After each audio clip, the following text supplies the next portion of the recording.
ದೇವರ ವಾಕ್ಯದಲ್ಲಿ ಅದೇ ಆದಿಕಾಂಡದಲ್ಲಿ 5ನೇ 22ನೇ ವಚನದಲ್ಲಿ ಇನ್ನೊಬ್ಬ ಭಕ್ತನ ಕುರಿತಾಗಿ ನಾವು ಕಾಣ್ತೇವೆ.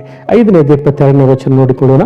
ಮತ್ತು ಶೇಲಹನು ಹುಟ್ಟಿದ ಮೇಲೆ ಹನೋಕನು ಗಂಡು ಹೆಣ್ಣು ಮಕ್ಕಳನ್ನು ಪಡೆದು ದೇವರ ಅನ್ಯೋನ್ಯತೆಯಲ್ಲಿ 300 ವರ್ಷ ಬದುಕಿದನು. ಆತನು ಬದುಕಿದ ಕಾಲವೆಲ್ಲ 361 ವರ್ಷಗಳು. ಹನೋಕನು ದೇವರೊಂದಿಗೆ ಅನ್ಯೋನ್ಯವಾಗಿ ನಡೆದುಕೊಳ್ಳುತ್ತಾ ಇರುವಾಗ ದೇವರು ಅವನನ್ನು ಕರೆದುಕೊಂಡದರಿಂದ ಕಾಣದೆ ಹೋದನು. ದೇವರಿಗೆ ಸ್ತೋತ್ರ. ಇಲ್ಲಿ ನಾವು ನೋಡುತ್ತೇವೆ ಬಹಳ ಅದ್ಭುತವಾಗಿರುವಂತಹ ಒಬ್ಬ ಭಕ್ತನು ಹನೋಕನ ಕುರಿತಾಗಿ ನಾವು ನೋಡುತ್ತೇವೆ. ಅವನು ಇಲ್ಲಿ ದೇವರ ವಾಕ್ಯ ನೋಡುತ್ತೇವೆ, ದೇವರ ಅನ್ಯೋನ್ಯತೆಯಲ್ಲಿಯೇ ಇದ್ದಂಥ ಒಬ್ಬ ಮನುಷ್ಯನ ಕುರಿತಾಗಿ ಇಲ್ಲಿ ನಾವು ಕಾಣುತ್ತೇವೆ. ದೇವರ ಅನ್ಯೋನ್ಯತೆಯಲ್ಲಿ ಆತನು ನಡೆದುಕೊಂಡು ಇರುವಂತಹ ಒಬ್ಬ ಮನುಷ್ಯನು. ದೇವರಿಗೆ ಸ್ತೋತ್ರ.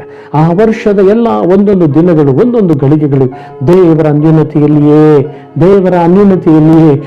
ಅನ್ಯೋನ್ಯತೆಯೊಂದಿಗೆ ಆತನು ಜೀವಿಸಿದಂಥ ಒಬ್ಬ ಭಕ್ತನು ಇವತ್ತು ನಾವು ಹನೋಕನ ಕುರಿತಾಗಿ ನಾವು ಕಾಣುತ್ತೇವೆ. ಹಲ್ಲೆಲೂಯಾ.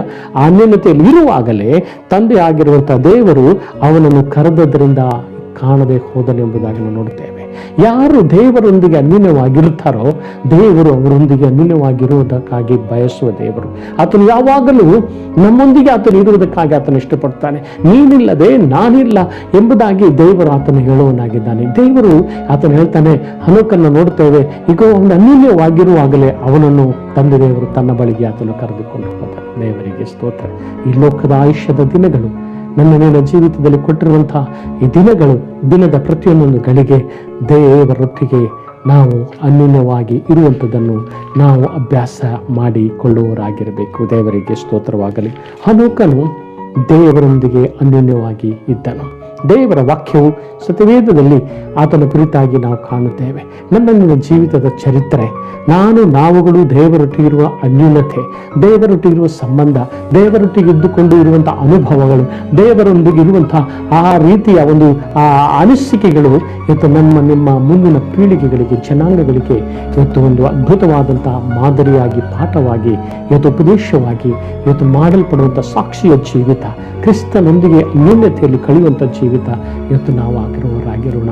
ಈ ಲೋಕದಲ್ಲಿ ಯಾವಾಗ ಯಾವ ಗಳಿಗೆಯಲ್ಲಿ ಏನು ಸಂಭವಿಸ್ತದೋ ನಮಗೆ ಗೊತ್ತಿಲ್ಲ. ಆದರೆ ಒಂದು ಯಾವ ಘಟನೆಗಳು, ಯಾವ ಅನಾಹುತಗಳು, ಯಾವ ಕೇಡುಗಳು, ಯಾವ ವಿಪತ್ತುಗಳು ಈ ಲೋಕದಿಂದ ನಮ್ಮನ್ನು ಬೇರ್ಪಡಿಸಲಿಕ್ಕೆ ಸಾಧ್ಯವಿಲ್ಲ.